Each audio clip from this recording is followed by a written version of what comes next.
Good morning, GNM second year students.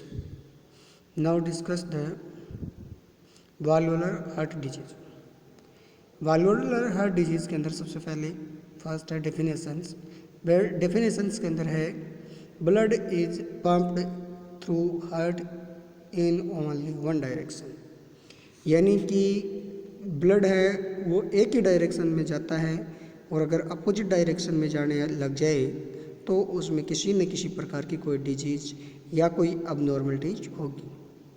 Heart valve play key role in this one way blood flow opening and closing with each heart beats, यानी कि प्रत्येक heart beats के अंदर heart एक बार खुलता है, heart valve एक बार खुलती है और वापस बंद हो जाती है.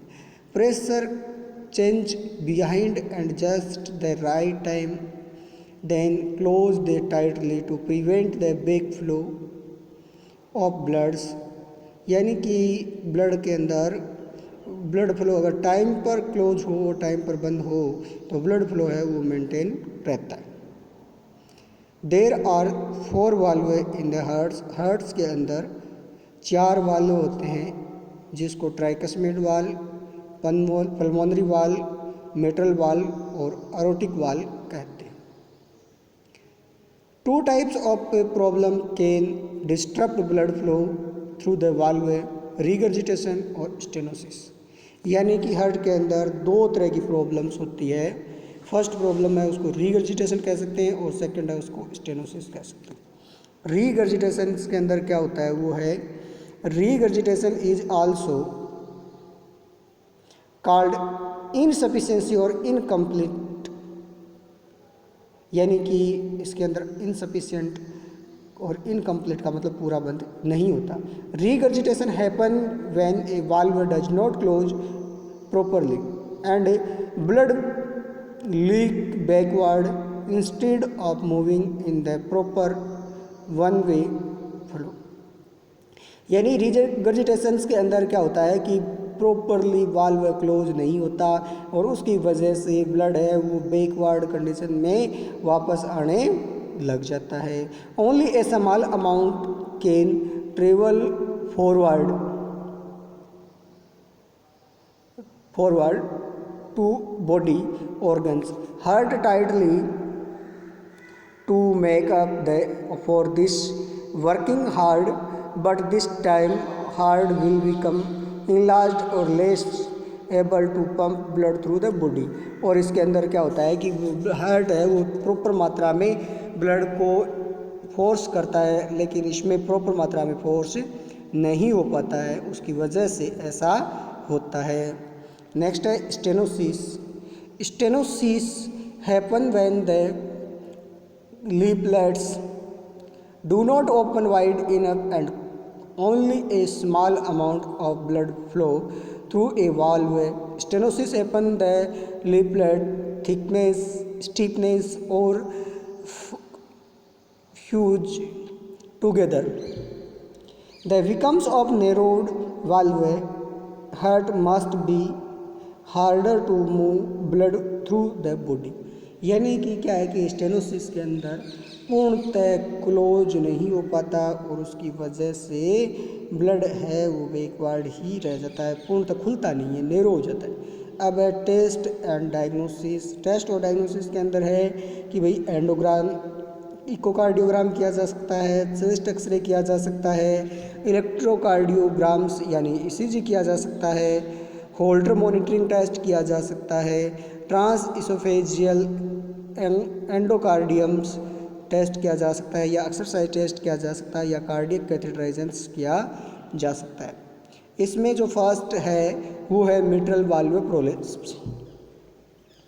मिट्रल वाल्व प्रोलेप्स के अंदर है mitral valve prolapse means the one और both of the valve called cusps और leaflets are enlarged and flap surrounding the muscles to instead of closing evenly one or both flaps, mitral valve collapses into the left atrium, यानी कि जो mitral valve prolapse होता है उसके अंदर जो right left atrium और लेफ्ट वेंट्रिकुलर के बीच की कंडीशंस होती है। और इस समय है वो क्या है कि लेफ्ट एट्रियम से ब्लड है वो लेफ्ट वेंट्रिकल्स में जाता है, उस में कोई प्रॉब्लम से हो जाती है। Causes of mitral valve prolapse से mitral valve prolapse is one of the most common form of a disease, यानी कि सबसे ज़्यादा पाई जाने वाली हार्ट वाल्वुलर डिजीज के अंदर यही होता है। It also run in families, और ये पीढ़ी दर पीढ़ी चलता रहता है। परिवार में अगर माता पिता के होता है तो उसकी संतान में भी हो सकता है।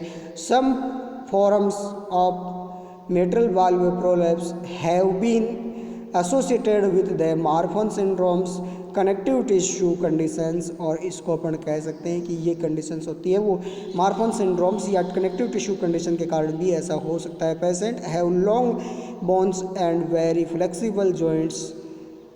Must people with a mitral valve prolapse are small framed or have a monitor chest valve deformities, sclerosis and other skeletal disorders, यानी कि इसके अंदर अदर जो प्रॉब्लम्स है वो भी कोज कर सकती है इसको। अब इसके सिम्टम्स की बात करें तो सिम्टम्स में है most people with mitral valve prolapse do not have a symptoms, यानी कि इसके अंदर ज़्यादातर लोगों में कोई सिम्टम्स नहीं आते और सिम्टम्स दबे हुए रहते हैं। नेक्स्ट है when symptom to happen they any includes, और इसके अलावा कभी कभार ये सिम्टम्स आ भी सकते हैं। Shortness of breath especially when lying down, यानी कि जब सोए हुए रहते हैं तो सांस लेने में दिक्कत होती है। चेस्ट पेन है, एक्सट्रीम फटीग है, हार्ट पाल्पिटेशंस है, कफिंग है, ट्रबल ब्रीथिंग आफ्टर एक्सरसाइज है, और रैपिड हार्ट बीट और टेकिकार्डिया कंडीशन भी हो सकती है। अगर इसके मैनेजमेंट की बात करें तो इसके मैनेजमेंट के अंदर है most of the time mitral valve prolapse is not a serious condition, कोई सीरियस कंडीशन नहीं होती। Even through some patients represent palpitation और शार्प चेस्ट पेन, और कुछ में क्या होता है कि बहुत ज़्यादा पेन दर्द पेन चेस्ट पेन होता है। Most patient to do not need treatment, ज़्यादातर पेशेंट्स होते हैं उसको किसी तरह की ट्रीटमेंट की आवश्यकता नहीं होती है। और patient have a mitral valve prolapse should be talk to doctor about taking the antibiotics before the dental procedures, general surgeries specially if have a mitral regurgitation or thicked valve leaflets. Antibiotic will be present in infection have a valve mitral valve prolapse should not stop a person from a living productive life, but it should be monitored regularly by A doctors. इसको treat नहीं किया जा सकता, केवल उसको एक level तक manage किया जा सकता है। नेक्स्ट है मिट्रल स्टेनोसिस। मिट्रल स्टेनोसिस में है कि मिट्रल स्टेनोसिस इज नेवरोइंग और block of A mitral valve. उस रिगर्जिटेशंस में क्या था, प्रोलेप्स में वो पूर्णतः क्लोज नहीं हो रहा था, यहाँ क्या हो जाएगा, नेरो हो जाएगा, ब्लॉक हो जाएगा। The narrowed causes blood to back up in the heart's upper left chambers, the left atrium, instead of following the lower left chamber of left ventricles. causes के अंदर हो सकता है कि causes of the mitral stenosis में rheumatic fever हो सकता है, इन्फेक्शन ऑफ वाल्व हो सकता है, कंजेनाइटल हार्ट डिफेक्ट हो सकता है। इसके अलावा मैसिव एनुअल क्लेरिफिकेशंस हो सकता है, रेडिएशन ट्रीटमेंट्स के कारण हो सकता है, ये कोजेज है। सिम्टम्स ऑफ मिट्रल स्टेनोसिस में सिम्टम्स कौन कौन से आते हैं, तो सिम्टम्स के अंदर है सबसे पहले shortness of breaths at night और आफ्टर एक्सरसाइज, यानी कि या तो क्या होता है कि जब रात को सोते हैं तब, या फिर कोई एक्सरसाइज करते हैं तो उसके बाद में ब्रेथ सांस लेने में दिक्कतें होती है। नेक्स्ट है डिजीनेस और टायर्डनेस, थकान महसूस होती है। चेस्ट पेन होता है, और एंजाइना की कंडीशन होती है, वैसा पेन होता है। Frequent respiratory infection such as bronchitis हो सकता है। इसके अलावा कफिंग है, इसके अलावा ब्लड स्टैंड सिम्टम्स है, हार्ट पाल्पिटेशंस है, स्वेलिंग है, फिट और एंकल्स के अंदर सबसे ज़्यादा रहती है, और ए हॉर्स और होक्सी साउंडिंग वॉइस यानी कि आवाज़ बहुत ज़्यादा भारी हो जाती है, होर्सनेस कह सकते हैं, ऐसी कंडीशन आ सकती है। अब अगर बात करें मेडिकल मैनेजमेंट की तो कार्डियक ग्लाइकोसाइड्स दे सकते हैं, डिजोक्सिल वगैरह है, लेनोक्सिन है, एस इनहिबिटर दे सकते हैं, डायूरेटिक्स दे सकते हैं, बीटा ब्लॉकर्स दे सकते हैं। बीटा ब्लॉकर के अंदर मेटोप्रोप्रोलोल है वो दे सकते हैं, कैल्शियम चैनल ब्लॉकर्स दे सकते हैं जैसे डिजिटालसिन्स है, या फिर एंटी अर्थमेटिक मेडिकेशंस दे सकते हैं और एंटी कोगुलेंट ड्रग्स भी दे सकते हैं जैसे वारफेरिन वगैरह होती है। अब है सर्जिकल मैनेजमेंट। सर्जिकल मैनेजमेंट में पहला है वाल्वोप्लास्टी। वाल्वोप्लास्टी के अंदर क्या है कि जो वाल्व होता है उसको क्या किया जा सकता है, surgical repairs of mitral valve stenosis is called the coministomy. This usually involves open heart surgery in which the surgeon tried to separate the fused leaflets either manually with a surgical knife. Next है percutaneous balloon वाल्वोप्लास्टी की जा सकती है या valve replacement किया जा सकता है, और ये रिप्लेस करते हैं वो वाल्व रिप्लेसमेंट के अंदर है कि most people have a mitral valve stenosis who need surgery will mitral valve replacement. This may be a medical और tissue valve. Medical valve are made of a material valve not likely to the react with body, कोई भी नहीं करता। For example a mechanical valve और made from the titanium.